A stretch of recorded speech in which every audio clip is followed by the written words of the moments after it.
நம்பிக்கையோடு வாருங்கள், வெற்றியோடு செல்லுங்கள். Kings IAS academy. இந்த ஹிஸ்ட்ரி அப்படின்னு சொன்னாலே எனக்கு ரொம்ப அதிகமாக தெரியுது சார், ரொம்ப கஷ்டமாக இருக்குது சார், அதில் நிறையா நம்பர்ஸை மனப்பாடம் பண்ணுற மாதிரி இருக்குது சார், நேம்ஸை மனப்பாடம் பண்ணுற மாதிரி இருக்குது அப்படிங்கிற ஒரு பயம் எல்லாருக்குமே. ஹிஸ்ட்ரி அப்படின்னு சொன்னாலே அந்த வருஷம், அந்த நேம்ஸ் அப்படிங்கிறது தான் பிரச்சனையாக இருக்குது. இது நான் பலமுறை சொல்லிட்டேன். இதை உங்களுக்கு வேணால் நான் மறுபடியும் சொல்கிறேன். என்ன அப்படின்னா, நம்ம படிக்கிற விதம் ஹிஸ்ட்ரியில் எந்த மாதிரி இருந்திருக்கு அப்படின்னா, அந்த நம்பர்ஸ் மனப்பாடம் நிறையா பண்ணதுனால, நிறையா ஹார்ட் ஒர்க் மனப்பாடம் பண்ணதுனால நம்ம ஹிஸ்ட்ரி மறந்து போகுது. ஏன்னா ஒரு ஓவரால் வியூவாக நம்ம பார்க்காம எல்லாத்தையும் மனப்பாடம் பண்ணிக்கிட்டு இருக்கோம். இது முன்னாடியே நான் சொன்ன மாதிரி யாருமே நம்பர்ஸை கோடி வரைக்கும், இன்ஃபினிட்டி வரைக்கும் நீங்கள் சொல்ல முடியுது அப்படின்னா யாருமே மனப்பாடம் பண்ணலை. அதே மாதிரி தான் இங்கே இயரை நீங்கள் ஒரு புரிதலோடு அந்த நம்பர்ஸை நீங்கள் வச்சுருக்கிறீங்க. ஸோ 1லேருந்து 20, 20க்கு அப்புறம் 21 வருங்கிற ஒரு ஸ்மார்ட் ஒர்க், ஒரு புரிதலோடு வச்சுருக்கிறதுனால தான் உங்களுக்கு அது எல்லாமே ஞாபகம் இருக்குது. ஆனால் இங்கே என்ன பண்ணுறோம் அப்படின்னா, மாற்றி மனப்பாடம் பண்ணுறோம். ஸோ நம்பர்ஸை மனப்பாடம் பண்ணுற மாதிரி, எக்ஸாம்பிள் சொல்லணும்னா நம்பர்ஸை மனப்பாடம் பண்ணுற மாதிரி 101, 215, 444 அப்படின்னு சொல்லிட்டு மனப்பாடம் பண்ணுற மாதிரி ஒரு இயரை மனப்பாடம் பண்ணுறோம். ஏன் அப்படி மனப்பாடம் புரியாமல் பண்ணுறோம் அப்படின்னா, யார் படித்தாலும் நமக்கு அடிப்படையில் எப்படி படிச்சிருந்தோம் அப்படின்னா, ஒரு வருஷத்தை எடுத்து அந்த வருஷத்தில் அந்த நிகழ்ச்சி நடந்துச்சு அப்படின்னு நம்ம படிக்க ஆரம்பிக்கிறோம். ஸோ ஒரு வருஷம் அப்படின்னு சொன்னால் 1915 இது நடந்தது அப்படின்னு படிக்கிறோம். ஸோ அப்படி படிக்காமல் இப்படி ஒன்று நடந்துச்சுப்பா, அப்படியா நடந்துச்சா, அப்போ என்ன நடந்துச்சு அப்படிங்கிற ஒரு ஆச்சரியம் வந்ததுக்கப்புறம் எப்போ நடந்துச்சு அப்படிங்கிற ஒரு கேள்வி கேட்குற மாதிரி அந்த ஆச்சரியம் அந்த வருஷத்தை உருவாக்கணும். ஸோ பொதுவாக ஹிஸ்ட்ரி அப்படிங்கிறதுனாலே நீங்கள் பிரித்தாலே வரும் ஹை ஸ்டோரி, ஒரு மிகப்பெரிய கதை, மிகப்பெரிய கதைக்களம், மிகப்பெரிய ஒரு கதைக்கள சேஞ்சஸ் நடக்கிற இடம்தான் அங்கே வருஷம் இம்பார்ட்டண்ட்டாக தவிர சும்மா எல்லா வருஷமும் நம்ம மனப்பாடம் பண்ணணும்னு அவசியம் இல்லை. அப்படியெல்லாம் உங்களுக்கு கொஸ்டின் எல்லா வருஷத்தையும் மனப்பாடம் பண்ணி நீங்கள் எல்லாத்தையும் நான் கேட்பேன் அப்படின்லாம் டிஎன்பிசி கேட்குறது இல்லை. ஹை ஸ்டோரி ஹிஸ்ட்ரி, அந்த ஹை ஸ்டோரி நடக்கிற இடம், ஒரு மிகப்பெரிய கதைக்களம், மிகப்பெரிய வரலாற்று சேஞ்சஸ் நடந்த இடத்த தான் உங்களுக்கு வருஷத்தை கொஸ்டின் கேட்குறாங்க. ஸோ அப்போது நம்ம ஒரு விஷயம் படிக்கும்போது அந்த விஷயத்தை படிச்சுட்டு இப்படி நடந்துச்சா, எப்போ நடந்துச்சுப்பா அப்படிங்கிற ஒரு ஆச்சரியக்குறி நமக்கு வருஷமாக ஆள் மனசில் போய் பதியும். ஒன்ஸ் ஆள் மனசில் பதிஞ்சிருச்சுன்னா ஆட்டோமேட்டிக்காக எப்பவும் சேவ் ஆகி இருக்கும், அதில் மாற்று கருத்தே இல்லை. ஸோ ஒரு ஆச்சரியமான ஒரு ஒரு ஒரு ஒரு விஷயங்களை படிக்கிறது ஹிஸ்ட்ரி நமக்கு ஆர்வத்தை தூண்டும். அந்த ஆர்வம் உங்களுக்கு வருஷத்தை ஆட்டோமேட்டிக்காக நினைவுபடுத்துமே தவிர மனப்பாடம் பண்ணி வருஷம் இப்போ நடந்தது, இது இப்போ நடந்ததுன்னு மனப்பாடம் பண்ணிக்கிட்டே இருந்தோம்னா 4 நாள் இருக்கும், 5 நாள் காணாமல் போயிடும், மறுபடியும் வருஷத்தை மனப்பாடம் பண்ணுற மாதிரி இருக்கும். இதுதான் நமக்கு பெரிய பிரச்சனை. இதை மட்டும் நம்ம புரிதலோடு படிச்சுக்கிட்டோம்னா, ஒரு ஆர்டர் வைஸ் படிச்சுக்கிட்டோம்னா அது ரொம்ப ஈஸி. ஸோ ஹிஸ்ட்ரிங்கிற சப்ஜெக்ட் உங்களுக்கு சிலபஸில் பார்த்தீங்க அப்படின்னா யூனிட் மொத்தம் 10 யூனிட் தான் சிலபஸில் கொடுத்துருக்காங்கன்னா அது 2 யூனிட் உங்களுக்கு ஹிஸ்ட்ரிங்கிற சப்ஜெக்டே கவர் பண்ணிடுது. ஸோ இந்த ஹிஸ்ட்ரிங்கிற சப்ஜெக்டை இந்த 2 யூனிட்டுக்கும் இம்பார்ட்டன்ஸ் கொடுத்து நம்ம இன்றைக்கி இதை பார்க்க போகிறோம். சரியா? ஓகே, ஃபஸ்ட்டு இந்த ஹிஸ்ட்ரிங்கிற சப்ஜெக்டை நமக்கு வரலாற்று பாடல்களில் புரிதலுக்காக நமக்கு 3 விதமாக பிரித்து கொடுத்துருக்குறாங்க. ஸோ 3 விதமாக எப்படியெல்லாம் பிரித்து கொடுத்துருக்காங்க அப்படின்னு சொன்னால், ancient and medieval and modern அப்படின்னு சொல்லி 3 விதமாக நமக்கு ஈஸியாக புரிதலுக்காக படிக்கிறதுக்காக பிரித்து கொடுத்துருக்குறாங்க. ஏன்ஷியன்ட் அப்படின்னு சொன்னால் பழைய கால இந்தியா, இது மத்திய கால இந்தியா, இது நவீன கால இந்தியான்னு சொல்லி.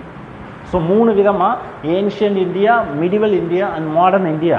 ஸோ தமிழில் சொல்லணும்னா பழைய கால இந்தியா, மத்திய கால இந்தியா, நவீன கால இந்தியாங்கிற ஒரு ஹிஸ்ட்ரியை நமக்கு 3ஆக தெளிவாக பிரித்து கொடுத்துருக்குறாங்க. எதை வச்சு, ஒரு புரிதலுக்காக எதை வச்சு இதை பிரிக்கிறாங்க அப்படின்னு சொல்லும்போது, இப்போ உங்களுக்கு நான் இதை சிலபஸில் கனெக்ட் பண்ணிடுவேன். யூனிட் 4 அப்படிங்கிறது இந்த 2ம் சேர்ந்தது யூனிட் 4. ஸோ இதுங்கிறது யூனிட் 7. ஸோ இது தனித்தனியாக யூனிட் 4 வரும், இது யூனிட் 7 வரும். சரியா? ஓகே, இப்போ உங்களுக்கு இந்த ancient India, medieval India, modern India எதை வச்சு சார் பிரிச்சிருக்காங்க, எப்படி உங்களுக்கு புரிதலின் அடிப்படையில் இது ரூலர்ஸை வச்சு பிரிச்சிருக்கிறாங்க. ஸோ ரூலர்ஸ் அப்படின்னு சொல்லும்போது ஹிந்து ரூலர்ஸ் வர்ற இடம் ஏன்ஷியன் இந்தியா வருவாங்க. ஸோ இஸ்லாமிய ரூலர், ஸோ முஸ்லீம் ரூலர் வர்றவங்க எல்லாருமே மிடிவல் இந்தியாவில் வருவாங்க. மாடர்ன் இந்தியாவில் யூரோப்பியன், அதாவது ஐரோப்பியர்கள், பிரிட்டிஷ்காரர்கள் எப்போ வந்தாங்க, எப்போ ஆட்சி செஞ்சாங்க, நம்ம பிரிட்டிஷ் ஆட்சி. ஸோ கிறிஸ்டியானிட்டி ரூலர் எப்போ வந்துச்சோ அது மாடர்ன் இந்தியாங்கிற ஒரு புரிதலுக்காக நமக்கு வச்சிருக்கிறாங்க. ஸோ இந்த இடத்துல நமக்கு மிடிவல் இந்தியா, ஏன்ஷியன் நல்லா நான் வச்சுக்கோங்க. ஒரு Hindutva name, Hindu rulers name வந்துருச்சுன்னா அது ஏன்ஷியன் இந்தியாவில் வருங்கிறது நமக்கு ஓரளவுக்கு அப்ராக்சிமேட்டாக இப்போ தெரிய ஆரம்பிச்சிருச்சு. ஸோ அதே மாதிரி தான் மிடிவல் இந்தியா, ஒரு இஸ்லாமியர் நேம் வந்துருச்சுன்னா, இஸ்லாமியர் ரூலர் நேம் வந்துருச்சுன்னா அது மிடிவல் இந்தியாவில் வரப்போகுது. ஸோ கிறிஸ்டியானிட்டி நேம், வில்லியம் பெண்டிங்காக இருக்கட்டும், ஏதாச்சும் ஒரு கிறிஸ்டியானிட்டி நேம் வருது அப்படின்னு சொன்னால் அது ஆட்டோமேட்டிக்காக உங்களுக்கு மாடர்ன் இந்தியாவில் வருது. ஸோ இந்த மாதிரி மூணாக பிரிச்சிருக்காங்க. இதில் ஏன்ஷியனும் மிடிவலும் சேர்ந்தது உங்களுக்கு யூனிட் 4 உங்கள் யூனிட் 4 வருது. யூனிட் 7 பார்த்தீங்கன்னா உங்களுக்கு மாடர்ன் இந்தியா வருது. சரியா? இதை நம்ம டீட்டெயிலாக தெளிவாக பார்க்கணும். இதை நம்ம சப்ஜெக்ட்டுக்கு உள்ளே போகிறதுக்கு முன்னாடி ஒரு அடிப்படை ஒரு அப்படியே ஓவரால் வியூ, இதுதான் இது. நான் உங்களுக்கு இதை முதல்ல சொல்லிட்டேன், என்னென்ன ரூலர் எங்கெங்கே வராங்களோ அதனுடைய அடிப்படையை உங்களுக்கு தெரிஞ்சிருச்சு. சரி, இந்த வருஷம் ஏன் சார் இந்த ரூலர்ஸை மெயின்டைன் பண்ணுறீங்க, இந்த ரூலர்ஸை வச்சு இதை பிரிக்கிறீங்க, அப்போ எந்த காலத்துக்குள்ளே அமையும் அப்படிங்கிற ஒரு கேள்வி வரும்போது நான் இந்த இடத்துல மட்டும் சொல்லிடுறேன்.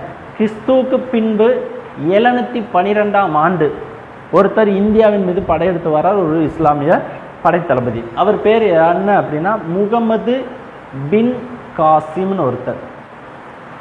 ஸோ வந்த வருஷம் எப்போ, முகமது பின் காசிம் வந்த வருஷம் எப்போ அப்படின்னு பார்த்தீங்கன்னா கிபி.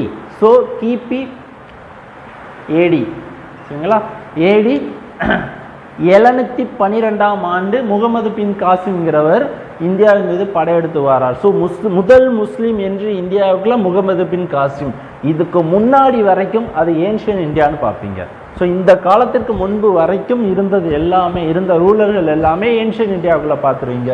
ஸோ 712 இருந்து 1707 வரைக்கும், நான் மறுபடியும் சொல்லிடுறேன், 712 to 707 வரைக்கும், 707, இந்த 707ங்கிறது ஒரு இம்பார்ட்டண்டான ரூலர், முகலாய மன்னர். முகலாயருடைய இம்பார்ட்டண்டான கடைசி மன்னர் யாருன்னு பார்த்தீங்க அப்படின்னா அவுரங்கசீப். நல்லா நான் வச்சுக்கோங்க, முகமது பின் காசிம் முதல்ல இந்தியாவுக்கு படையெடுத்து வந்த முதல் இஸ்லாமியர், கடைசி நல்ல இஸ்லாமியுடைய முக்கியமான ரூலர் அப்படின்னு சொல்லும்போது அவுரங்கசீப் தான் கடைசி ரூலர் அப்படிங்கிறது, ஒரு கடைசி இம்பார்ட்டண்டான முகலாய ரூலர். அது இஸ்லாமியரோட இம்பார்ட்டண்டான கடைசி முகலாய ரூலர் அவர் இல்லை, இம்பார்ட்டண்டான ரூலர் அப்படின்னு சொல்லும்போது அவுரங்கசீப் 1707. சரிங்களா? இது வரைக்கும் அது மிடிவல் இந்தியாவில் வருது. ஸோ இஸ்லாமியர்கள் ரூலர்களை பற்றி பார்ப்போம். இதுக்கப்புறம் மாடர்ன் இந்தியாவை பொறுத்த அளவில் கிறிஸ்டியானிட்டி, பிரிட்டிஷ்காரங்க அவங்க ரூலு எல்லாத்தையும் நம்ம பார்க்கக்கூடியது தான் இது. ஸோ இங்கே நான் முதலே சொல்லிட்டேன், எல்லா வருடங்களையும் இம்பார்ட்டனாக படிக்கணும் என்ற அவசியம்லாம் இல்லை. இதில் ஹிஸ்ட்ரிங்கிறது வார்த்தையே அதுதான், ஹை ஸ்டோரி, முக்கியமான முக்கிய கதைக்களம் திரும்பும் இடம்தான் உங்களுக்கு வரலாற்று திருப்பி போட்ட இடம்தான், அந்த இடத்தினுடைய வருடம் தான் உங்களுக்கு இம்பார்ட்டன்ட். அதில் தான் உங்களுக்கு கொஸ்டினில் கேட்பாங்க அப்படிங்கிறது. முதல்ல ஒரு டிஎன்பிசிக்குள்ளே வரும்போது எதை படிக்கணுங்கிறத விட எதெல்லாம் படிக்கக்கூடாதுங்கிறது நமக்கு தெரியணும். எடுத்தெடுப்புலே எல்லாத்தையும் மனப்பாடம் பண்ணிக்கிட்டே இருக்கக்கூடாது.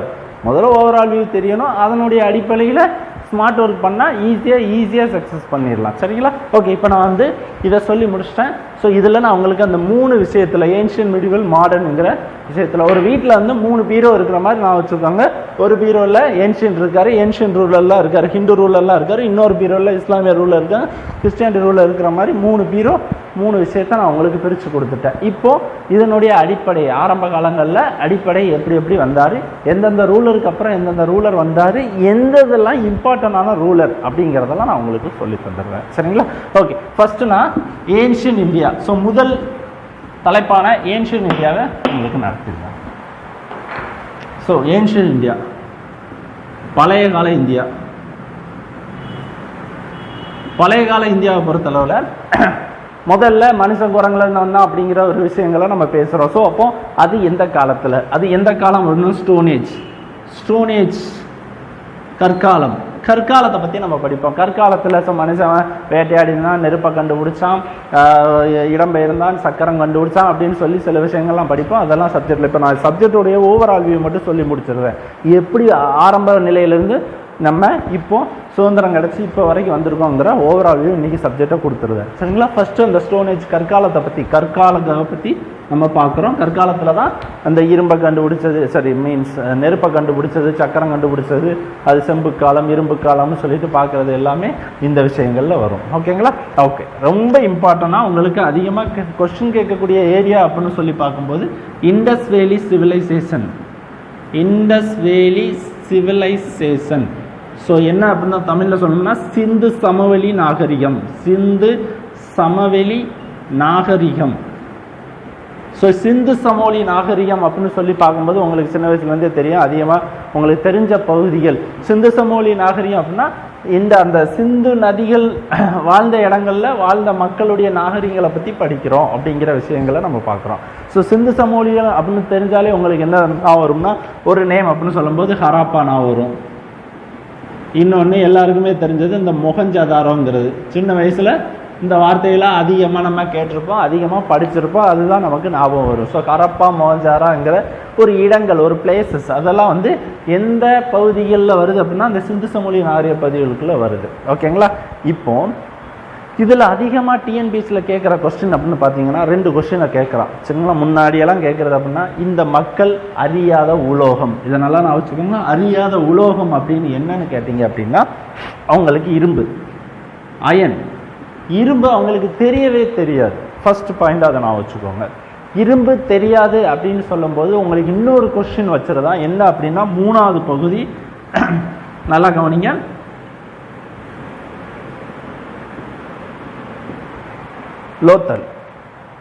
லோத்தல் அப்படிங்கிறது குஜராத்தில் இருக்கக்கூடிய ஒரு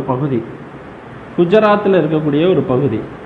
அதில் என்ன இருக்குது அப்படின்னா செயற்கை துறைமுகம், ஒரு ஆர்டிஃபிஷியல் போர்ட் இருக்குன்னு சொல்கிறாங்க. ஸோ கண்டுபிடிச்சிருக்காங்க. ஸோ செயற்கை துறைமுகம் இருக்கக்கூடிய பகுதி அப்படின்னா லோத்தலுங்கிற பகுதி. அந்த பகுதியில் நல்லா இப்போ பாருங்கள், இப்போ இதெல்லாம் ஒரு பில்டிங்கெல்லாம் நம்பி இருக்குது அப்படின்னா, எல்லாமே இருக்குது அப்படின்னா இரும்பை நம்பி தான் நம்ம இருக்கிறோம். ஸோ முறுக்கு கம்பிகள் அது இதுன்னு சொல்லிட்டு இரும்பு கம்பிகள் ஸ்ட்ராங்காக ஒரு பில்டிங் கட்டுறதுக்கு தேவைப்படுது. ஆனால் இரும்பே அறியாத காலத்தில் இந்த மக்கள் ஒரு செயற்கை துறைமுகம் உருவாக்கியிருக்காங்க.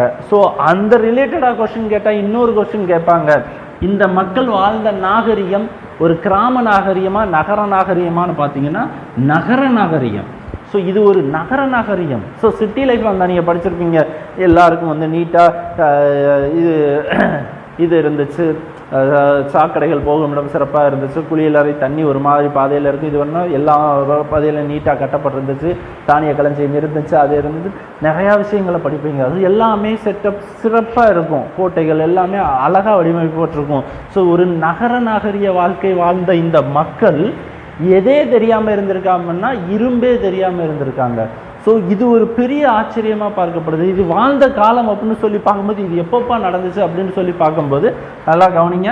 இதனுடைய காலம் அப்படின்னு சொல்லி பார்க்கும்போது கிமு, நம்ம இப்போ கிபியில் வாழ்ந்துக்கிட்டு இருக்கோம், கிமு 3250 2750 சொல்லிட்டு இந்த வருஷங்கள் தான் நிறைய பேர் சொன்ன வருஷங்கள். நிறைய பேர் மாற்றி கருத்துக்கள் சொல்கிறாங்க. ஆனால் மேக்சிமம் எடுத்துக்கிட்ட வருஷம் என்னன்னு சொன்னால் இந்த வருஷம் தான் எடுத்திருக்காங்க. ஸோ கிறிஸ்துவுக்கு முன்னாடியே, நம்ம இப்போ கிபியில் வாழ்கிறோம், கிறிஸ்துவுக்கு முன்னாடியே 3250 2750 அந்த 500 ஆண்டுகள் வாழ்ந்த இந்த மக்கள் இரும்பே தெரியாமல் ஒரு சிட்டி லைஃப் வாழ்ந்துருக்காங்க. அதாவது அப்ராக்சிமேட்டாக சொன்னோம்னா 5000 வருடங்களுக்கு முன்பு ஒரு சிட்டி வாழ்க்கை இரும்பே தெரியாமல் வாழ்ந்துருக்காங்கங்கிறாங்க. அப்போல்லாம் ஆர்டிஃபிஷியல் போர்டு செயற்கை துறைமுகங்கள் இருந்திருக்கு, வணிகங்கள் நடைபெற்றிருக்கு அப்படின்னு சொல்லிட்டு எல்லாமே சிறப்பாக சொல்கிறாங்க. ஸோ இந்த இடங்கள் நமக்கு கொஸ்டின் அதிகமாக கேட்கக்கூடியது. இண்டஸ்ட்ரியல் சிவிலைசேஷனை பொறுத்தளவில் இதுகள் மட்டும் பகுதிகள் இல்லை, நிறையா பகுதிகள் இருக்குது. எல்லாத்தையும் டீட்டெயிலாக பார்த்துக்கிட்டா கட்டாயம் டிஎன்பிஎஸ்சியில் 100% இதில் ஃபுல் மார்க் எடுத்துடலாம் இந்த டாப்பிக்கில். ஸோ ஃபஸ்ட்டு டாபிக், மனுஷன் எப்படி வழியாக வாரான், கல்லில் இருந்து செம்புலேருந்து இரும்பு மூலமாக எப்படி வாரான், சக்கரம் கண்டுபிடிக்காங்க, நெருப்பு கண்டுபிடிக்காங்கிற விஷயங்களை மொதல் டாப்பிக்கில் பார்ப்போம். 2வது டாப்பிக்கில் இந்த சிட்டி வாழ்க்கை, இண்டஸ் வேலி சிவிலைசேஷன் மக்கள் எப்படி வாழ்ந்தாங்கங்கிற விஷயத்தை நம்ம பார்க்குறோம். சரிங்களா? 3வது டாபிக் அப்படின்னு பார்க்கும்போது ஆரியன் சிவிலைசேஷன் அல்லது வேதிக் ஏஜ்னு சொல்லுவோம். அதாவது ஆரிய நாகரிகம் ஆர் வேதகாலம். ஓகேங்களா? இது கிராம நகரம். ஆரியர்கள் எங்கே வந்தாருன்னா அது வழியாக தான் வந்தாங்க, இந்த பகுதி வழியாக தான் வந்தாங்கன்னு பார்த்துக்கிங்க. இதைத்தான் நமக்கு கொஸ்டினில் இன்னொன்று கேட்குறான். என்ன கேள்வி கேட்குறான் அப்படின்னா, ஆரிய நாகரிகம் கிராம நாகரிகமா நகர நாகரிகமானு கேட்குறான். ஏன்னா அதுக்கு முந்தினது என்னதான் இருந்துச்சு, நகர நாகரிகமாக இருந்துச்சு. ஸோ அப்போ இதுவும் நகர நாகரிகம் இருக்கிற பாயிண்ட் ஆஃப் வியூவில் அவன் கேட்குறான். ஆனால் அது நகர நாகரிகம் இல்லை, கிராம நாகரிகம். அப்போ இருந்த பகுதிகள், நகரமாக இருந்த பகுதியெல்லாம் என்ன ஆச்சு அப்படின்னு சொன்னால் அது எல்லாம் அழிக்கப்பட்டது, அழிந்து. அது எப்படிங்கிற ஒரு காரணம் சொல்கிறாங்க. ஸோ அழிக்கப்பட்டதுங்கிற பாயிண்ட் ஆஃப் வியூவில் ஒரு பில்டிங், பெரிய பில்டிங் ஒரு பகுதியில் ஒரு நகரமாக இருக்குன்னா அது எல்லாமே அழிச்சா தரமட்டே ஆச்சுன்னா மறுபடியும் அந்த இடத்துக்குள்ளே புதுசாக வரானா குடிசை தான் கட்டணும். ஸோ ஆரியர்கள் உள்ளே வராங்க, இந்தியாவுக்குள்ளே வராங்க அப்படின்னா அவங்க குடிசை கட்டி தான் வாழ்ந்துருக்கணும். ஸோ குடிசைனா அது கிராம நாகரிகம் தான். ஸோ அதுக்கு முன்னாடி வாழ்ந்தவங்க நகர நாகரிகம் வாழ்ந்துருக்காங்க. அதைத்தான் ஒரு 2 பிளேஸ் சொல்லுவாங்க. ஒரு பிளேஸ் அப்படின்னு சொல்லும்போது ஹரப்பா சொல்லியிருக்கீங்க, இன்னொன்று மொஹஞ்சதாரோ சொல்லியிருக்கீங்க. இந்த ஹராக்காவுக்கு இன்னொரு சிந்தி மொழியில் ஒரு இது சொல்லுவாங்க. ஹரப்பானா என்ன மீனிங் அப்படின்னா புதையுண்ட நகரம் அப்படின்னு அர்த்தம். இதை டிஎன்பிசியில் உங்களுக்கு அடிக்கடி கேட்பான். புதையுண்ட நகரம் எது அப்படின்னா என்ன அர்த்தம்? சிட்டி எல்லாருமே புதைஞ்சு போயிட்டாங்கன்னு அர்த்தம். சிட்டி புதைஞ்சிருச்சு, அங்கே வாழ்ந்த மக்கள் புதைஞ்சிட்டாங்க, புதைஞ்சு இருக்காங்கங்கிறது தான் பரீடு சிட்டி, புதையுண்ட நகரம். மொஹஞ்சதாரோ அப்படின்னா உங்களுக்கு என்ன சொல்லுவாங்க அப்படின்னா இறந்தவர்களின் மேடு, மவுண்ட் ஆஃப் டெட் அப்படின்னு சொல்லுவாங்க. இறந்தவர்களின் மேடு மொஹஞ்சதாரோ, இறந்தவர்களின் மேடு. அதாவது buried city Harappa, mount of டெட்டுங்கிறது மொஹஞ்சதாரோ. இது எல்லாமே அழிஞ்சதுனால தான் அழிஞ்ச இடம் மறுபடியும் நமக்கு கிராம நாகரிகம் வருது. இந்த காலம் எப்போது அப்படின்னு கேட்பா. ஸோ உடனேவா அழிஞ்சது அப்படின்னு சொல்லும்போது இது நான் காலம் சொல்லிட்டேன். இண்டஸ் வேலி சிவிலைசேஷன் எப்போம்னா 3250 2250. ஏன்னா ரிவர்ஸில் போகும். ஏன்னா நம்ம இப்போ கிபியை நோக்கி பயணிக்கணும். இது கிமு. ஸோ ரிவர்ஸ், கிமுனா ரிவர்ஸில் வரும்னு அர்த்தம், தெரிஞ்சுக்கோங்க. ஓகேங்களா? இது அடுத்த காலம் எப்போ, இப்போ உங்களுக்கு இதாகணும், ஒரு எக்ஸைட்மெண்ட் வரணும். இப்படி வாழ்ந்தாங்க, அப்போ அழிஞ்சிட்டாங்க, இப்போ இவங்க வந்தது எப்போ சார்? அப்போ ஆரியர்கள் இந்தியாவுக்குள்ள வந்தது எப்போ அப்படின்னு பார்க்கும்போது அவர்கள் தான் வேதங்களை உருவாக்குனாங்கிறதுனால அது ஆரிய நாகரிகம் அல்லது வேத காலம்னு சொல்லுதோம். ஸோ அப்போ அவங்க வந்தது எப்போ அப்படின்னா கிமு தான். இன்னும் கிபியே வரலை. கிமு 1500 ரிவர்ஸில் வர்றது. ஓகேங்களா? கிமுனா ரிவர்ஸ் 1500 600 வரைக்கும். 600 வரைக்கும். ஸோ 600 வரைக்கும் அது ஆரிய நாகரிகம். ஆரிய நாகரிகம். ஓகேங்களா? நல்லா வச்சுக்கோங்க. இது ஆரிய நாகரிகம் ஒரு கிராம நாகரிகம். இது அழிக்கப்பட்டதுனால உருவானது தான் இந்த கிராம நாகரிகம். சரிங்களா? அது வாழ்ந்த காலம் 1500 600 வரைக்கும். சரிங்களா? தயானந்த சரஸ்வதி அப்படிங்கிற ஒருத்தரை பற்றி கேள்விப்பட்டிருப்பீங்க. இப்போ இந்த இடத்துல அவர் சம்மந்தம் இல்லை, இருந்தாலும் அவர் சொன்ன ஒரு வாக்கியத்தை மட்டும் நான் இப்போ சொல்லியிருந்தேன். தயானந்த சரஸ்வதி என்ன சொல்லியிருப்பார் அப்படின்னா go back to the Vedas, அதாவது வேதங்களை நோக்கி செல், அதாவது வேதங்களை நோக்கி செல் அப்படின்னு சொல்லிட்டு ஒரு சரியான பாதைக்கு செல், வேத காலத்திற்கு செல் அப்படின்னு சொல்லி இந்த காலத்திற்கு சொல்லுதாரு. ஸோ ஏன் இதை பற்றி சொல்லுதாருங்கிறத நான் இப்போ உங்களுக்கு டீட்டெயிலாக சொல்கிறேன். ஓகேங்களா? என்ன சொல்லியிருக்காருன்னா go back to the Vedas, வேதங்களை நோக்கி செல் அப்படின்னு சொல்லி தயானந்த சரஸ்வதி ஆரிய சமாஜத்தை, அதெல்லாம் நான் இங்கே பேசவே இல்லை. அது அவர் சொன்னதுக்கும் இதுக்கும் என்ன சம்மந்தங்கிறத மட்டும் நான் இப்போ பேசுகிறேன். ஸோ ஆரிய நாகரிகத்தை பற்றி நான் பேசுகிறேன். So Aryan civilisation, Aryan civilisation 3வது லெசன். ஸோ ஒவ்வொரு லெசனாக, அதாவது ஏன்ஷியன் டாப்பிக்கில் மொத்தம் எத்தனை லெசன் வருதோ அதை எல்லாமே உங்களுக்கு ஓவரால் வியூ சொல்லியிருந்தேன். ஆரியன் சிவிலைசேஷன் அவங்க உருவாக்குனது வேத காலம். ஸோ அது வாழ்ந்த காலம் எப்போன்னு சொல்லும்போது 1500 600 வரைக்கும்னு சொல்லிட்டேன். ஓகே, இந்த ஆரியன் சிவிலைசேஷனை அவங்க உருவாக்குன அந்த வேதங்களை, வேத காலத்தை, மொத்தம் வேதங்கள் எத்தனை அப்படின்னு கேட்டாங்கன்னா 4 வேதங்க. 1 ரிக்கு, யஜுரு, சாம, அதர்வன. ஸோ மொத்த வேதங்கள் ஆரியர்கள் உருவாக்கியது வேதங்கள். அந்த வேதங்கள் மொத்தம் எத்தனைன்னு கேட்டாங்கன்னா ரிக், யஜுர், சாம, அதர்வன 4 வேதங்கள். இந்த 4 வேதங்கள்ல நல்லா நான் வச்சுக்கோங்க, ரிக்கு மட்டும் தனியா வரும், மற்ற 3 சேர்த்து வச்சுக்கோங்க. ஏன் ரிக்கை மட்டும் தனியாக சொல்கிறீங்க அப்படின்னு கேட்டிங்கன்னா, இந்த வாழ்ந்த ரிக்வேத காலம்ங்கிறது மிக சிறப்பான காலங்கள். அந்த காலத்தில் பெண்களுக்கு ஈக்குவலான ரைட்ஸ் கொடுக்கப்பட்டது, பெண்கள் தெய்வமாக நிறைய பேர் வணங்கப்பட்டார்கள், பெண் கல்வி கொடுக்கப்பட்டது, ஒற்றுமையாக செயல்பட்டார், யாருக்கும் தீங்கு செய்யலை, சதி இந்த மாதிரி உடன்கட்டை எதுவுமே கிடையாது. ஒரு சிறப்பான வாழ்க்கை வாழ்ந்த காலம் அப்படின்னு சொன்னால் ரிக்வேத காலம். மிச்சம் இருக்கிற யஜுர் சாம அதர்வன அந்த காலங்கள் மாறுது, சூழ்ச்சிகள் மாறுது, எல்லாமே உருவாகுது. ஸோ பெண் கல்வி மறுக்கப்படுது, பெண் அடிமைத்தனம் உருவாகுது, பெண் கடவுள் மறுக்கப்படுகிறார்கள், ஆண் கடவுள்களே அதிகமாக இருக்கிறார்கள், இந்த மாதிரி விஷயங்கள். ஸோ சதி, இந்த கணவன் இறந்தால் மனைவி உடன்கட்டை இந்த சதி, இது எல்லாமே போட்டு இது பண்ண பெண் கல்வி மறக்கப்பட்டது. இது எல்லாமே மறுத்ததுனால இதில் கொடூரம் அப்படின்னு பார்த்தீங்கன்னா இந்த அதர்வன வேத காலத்தில் பில்லி சூனியம், அடுத்தவனுக்கு எடுக்கிறது, அந்த மாதிரி விஷயங்கள் எல்லாமே அதிகமாக வந்து சேருது. அதனால் இதை வந்து மொத்தம் 4 வேதங்களில் சிறப்பான வேத காலம் அப்படின்னு கேட்டால் ரிக்வேத காலம். மிக மோசமான வேத காலம் எதுன்னு ஏதாச்சும் ஒன்று கொடுத்துட்டோம் அப்படின்னாலும் என் கண்ணை மூடிட்டு அதர்வனை போடலாம், சூப்பர்னு சொன்னால் அதை ரிக்கு போட்டுடலாம். ஸோ ரிக்கை மட்டும் நீங்கள் தனியாக வச்சுக்கிடலாம், இது 3 சேர்ந்தது ஒன்று. ஸோ இதெல்லாம் மோசமாக வர்றது. ஸோ அதனால தான் இந்த வேத வேதங்களை 4ஆக பிரிச்சிருக்காங்க, வேத காலத்தை 2ஆக பிரிச்சிருந்தோம். ஸோ 2 அப்படின்னா முந்தைய வேத காலம், பிந்தைய வேத காலம்னு சொல்லி. முந்தைய வேத காலத்தில் ஒரே ஒரு வேதம் தான் வரும், ரிக்கு மட்டும்தான். பிந்தைய வேத காலத்தில் யஜுர் சாம அதர்வன, இது 3ம் சேர்ந்தது பிந்தைய வேத காலம். ரிக்கு மட்டும் முந்தைய வேத காலம். முந்தைய வேத காலம் அப்போ அப்படி ஒரு சிறப்பான வாழ்க்கை எப்போ சார் வாழ்ந்தாங்க அப்படிங்கிற ஒரு கேள்வி வரும்போது அந்த கேள்விக்கான பதில் நான் இப்போ சொல்லிட்டேன். 1500 1000 வரைக்கும் அது ரிக்கு காலம். ஒரு அருமையான வாழ்க்கை, அருமையான வாழ்வியல் முறை, பெண் கல்விகள் கொடுக்கப்பட்டது, ஈக்குவல் ரைட்ஸ் கொடுக்கப்பட்டது, எந்த இது ஒரு கெடுதலும் கேடும் நினைக்காத, பில்லி சூனியம் இல்லாத ஒரு சிறப்பான வாழ்க்கை வாழ்ந்த காலம் ரிக்வேத காலம். பிற்காலங்களில் ஒவ்வொன்றா ஜாதி முறைகள் எல்லாமே, ஜாதி முறையெல்லாம் அதுக்கப்புறம் தான் இங்கே வருது. ஸோ இந்த காலம்னு பார்க்குறீங்க அப்படின்னா 1007 600 வரைக்கும். கிமு எல்லாம் இன்னும் கிபியே வரலை, எல்லாம் கிமுல தான் பேசிக்கிருக்கேன். கிபி வரும்போது நான் உங்களுக்கு சொல்லிடுவேன். ஸோ இங்கே தயானந்த சரஸ்வதி ஒன்று சொன்னார்னு நான் சொன்னேன். பிற்காலத்தில் வந்து ஒரு மாடர்ன் இந்தியாவில் வருவார். பிற்காலத்தில் நல்ல ஆரிய சமாஜ்னு ஒன்று தோற்றுவித்தவர் தான் தயானந்த சரஸ்வதி. சரிங்களா? அது இதெல்லாம் வேண்டாம், அதை நான் சொல்கிறேன் பின்னாடி அங்கே வரும்போது. அவர் சொன்ன வார்த்தை வேதங்களை நோக்கி செல், கோ பேக் டு த வேதாஸ்னு சொன்னார். ஸோ ஏன் இந்த வார்த்தையை சொன்னார்னா அவர் போக சொல்கிற இடம் இந்த ரிக்வேத காலத்திற்கு. ஸோ ரிக்வேத காலத்திற்கு போக சொல்லுதாரு. அதை எப்படி சொல்லுதான்னா முந்தைய வேத காலம், அதெல்லாம் ப்ரீ வேதிக்னு சொல்லுவோம் இங்கிலீஷில்.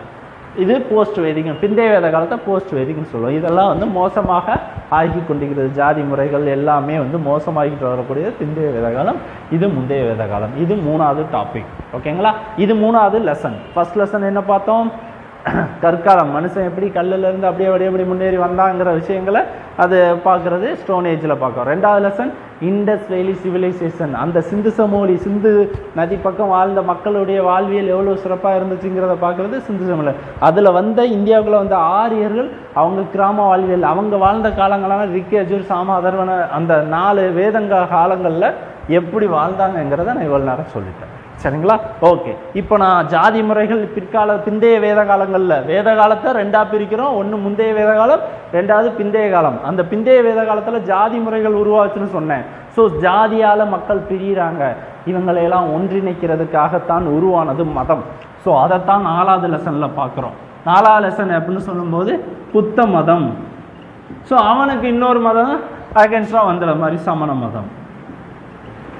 ஓகேங்களா? அப்போ அந்த 4வது லெசன்ல நம்ம பார்க்கறது புத்த மதங்கள், சமண மதங்கள். புத்த மதத்தை புத்தரும், சமண மதத்தை மகாவீரரும் தோற்றுவித்தார் அப்படின்னு சொல்லி பார்ப்போம். அதை டீட்டெயிலாக பார்க்கணும். ஸோ மதங்கள் பார்க்குறோம். ஓகேங்களா? 3வது லெசன் ஆரியர்கள் வந்தாங்க, அப்படியே கொஞ்சம் உருவாகுது, வேதங்கள் உருவாது. அந்த வேத காலங்களில் ஜாதி முறைகள் உருவாது, ஜாதிகளால் பிரிகிறாங்க, அவங்கள ஒன்றிணைக்கிறதுக்காக உருவானது தான் மதங்கள். மதங்களில் 2 பிரிவுகள் வருது, ஒன்று புத்த மதம், இன்னும் சமண சமயம். அந்த சமண சமயங்களையும் புத்த மதம், ஜெயினிசம், புத்திசம்னு சொல்லுவோம். அதை நம்ம டீட்டெயிலாக பார்க்குறோம். ஸோ இப்போ ஜாதியாலும் மதங்களாலும் மக்கள் பிளவுவிடும் போது இவங்களெல்லாம் ஒன்றிணைக்கிறதுக்காக உருவானது தான் அரசாங்கமும் அரசும் மன்னர்களும் மன்னர் ஆட்சிகளும். ஸோ அப்படி உருவான மிகப்பெரிய மன்னராட்சி முறையில் மிகப்பெரிய வம்சம் டைனஸ்டி என்னன்னு சொல்லும் போது 5வது லெசனாக பார்க்குற மௌரியன்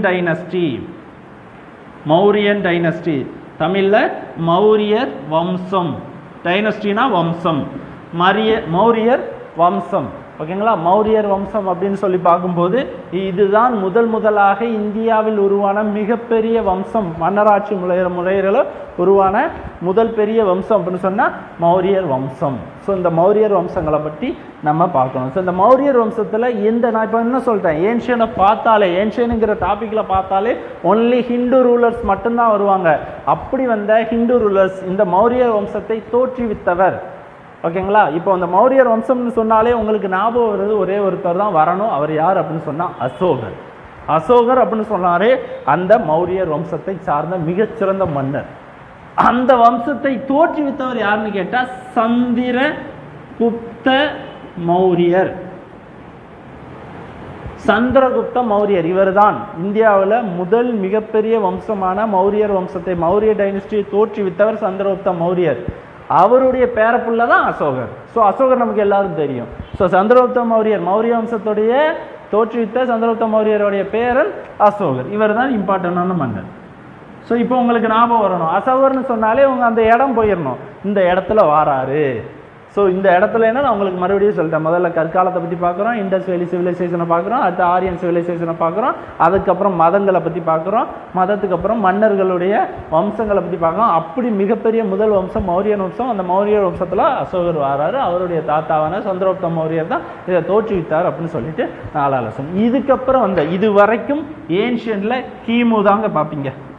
5 லெசன் வரைக்கும் கிமு தான் பார்ப்பீங்க. கிறிஸ்துவுக்கு முன்னாடி வாழ்ந்த காலங்கள் தான் பேசுவீங்க. அப்போ அசோகர் கிமுல வாழ்ந்தவர் தான், கிபி கிடையாது. இப்போ நம்ம கிபியில் வாழ்ந்துக்கிட்டு இருக்கோம், கிமுவை பற்றி பார்க்குறோம். இனிமேல் பேச போகிற எல்லாமே கிபியில் பேச போகிறோம். ஸோ கிமுல 5வது லெசன் வரைக்கும் கிமு, அதை மட்டும் மனசில் வச்சு. ஸோ மௌரியன் டைனஸ்டி வரைக்கும் கிமு, இதுக்கப்புறம் கிபி. ஓகேங்களா, இப்போ 6வது லெசன். 6வது லெசன் அப்படின்னு சொல்லும்போது 6வது லெசன் மௌரியர் வம்சத்துக்கு அப்புறம் மிகப்பெரிய வம்சம் அப்படின்னு சொல்லி பார்த்தா குஷான வம்சம். குஷானர்கள்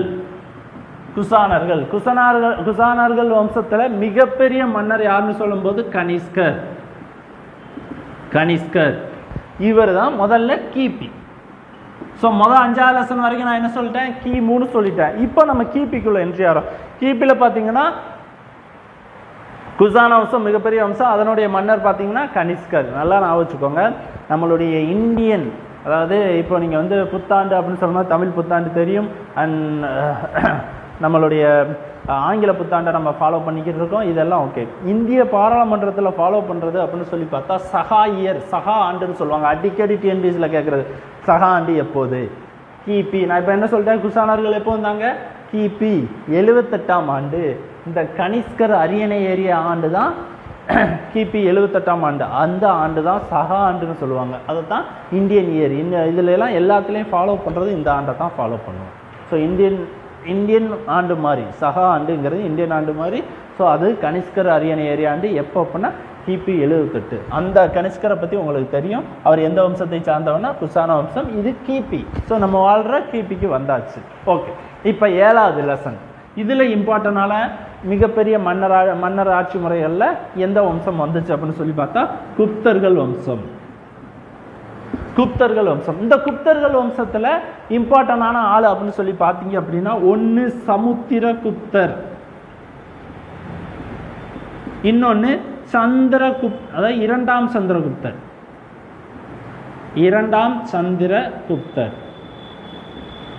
ஸோ இவங்க 2 ஒரு குப்த வம்சத்தில் சிறந்த மன்னர்கள். ஸோ 8வது லெசன் என்ன அப்படின்னு பார்த்தீங்கன்னா கடைசி வம்சம், இம்பார்ட்டனான கடைசி வம்சம் வர்த்தனர் வம்சம். இதில் சிறப்பான மன்னர்னு பார்த்தீங்கன்னா ஹர்ஷர். அவ்வளோதாங்க, இவ்வளோதான் ஏன்ஷியன்ல நம்ம பார்க்கக்கூடிய டாபிக். முதல் டாபிக் என்ன பார்த்தோம், கற்காலங்களை பற்றி, ஸ்டோன் ஏஜை பற்றி பார்த்தோம். 2வது டாபிக் என்ன பார்த்தோம், சிந்து சமவெளி நாகரிகங்களை பற்றி பார்த்தோம். 3வது டாபிக் என்ன பார்த்தோம், அந்த நாகரிகம் அழிஞ்சதுக்கப்புறம் உருவான ஆரியர்கள் வந்தாங்க, அவங்க வேதங்களை உருவாக்குனாங்கிற வேதகால நாகரிகங்களை பற்றி 3வது லெசனில் பார்த்தோம். அங்கே ஜாதி முறைகள் உருவாச்சு, அதனால் வந்தது தான் மதம். அதில் புத்த மதம், சமண சமயம் 4வது லெசனில் பார்த்தோம். ஸோ 5ஆம் லெசனில் இவங்களெல்லாம் ஒன்றிணைக்கிறதுக்காக உண்டானது தான் மன்னர்கள், ஆட்சி முறைகள், அதெல்லாம். அப்படி பெரிய வம்சம் வந்தது மௌரிய வம்சம். மௌரிய வம்சம் வரைக்கும் நமக்கு கிபியில் பார்த்தீங்கன்னா இந்த 3 வம்சங்களை, மிகப்பெரிய வம்சங்களை பற்றி டீட்டெயிலாக பார்ப்போம். அதில் முக்கியமான மன்னர்கள் குசான வம்சத்தில் கனிஷ்கர். அவர் அரியணை ஏறிய ஆண்டு கிபி 72. அதை என்ன ஆண்டுன்னு சொல்லுவோம்? சகா ஆண்டுன்னு சொல்லுவோம். சரிங்களா? ஓகே. அடுத்து குப்தர்களில் 2 இம்பார்ட்டண்டான மன்னர்னு சொல்லி பார்க்கும்போது ஒன்று சமுத்திரகுப்தர், இன்னொன்று 2ஆம் சந்திரகுப்தர். வர்த்தனர் வம்சத்தில் இம்பார்ட்டண்டான மன்னர்னு பார்க்கும்போது ஹர்ஷர். ஸோ இது வரைக்கும் நான் சொன்னதில் இம்பார்ட்டண்டான மன்னர் யாரெல்லாம் சொல்லியிருக்கேன்னு பாருங்கள். மௌரிய வம்சத்தை தோற்றுவித்த சந்திரகுப்த மௌரியர், அசோகர், அடுத்து கனிஷ்கர், அடுத்து சமுத்திரகுப்தர், 2ஆம் சந்திரகுப்தர், லாஸ்ட்டாக ஹர்ஷர். இந்த 6 பேர் ரொம்ப இம்பார்ட்டண்டான ஆள். இவங்களை சுற்றி நடக்கிற விஷயங்களை நம்ம பார்க்கணும். இவ்வளவுதான் ஏன் விஷயம்.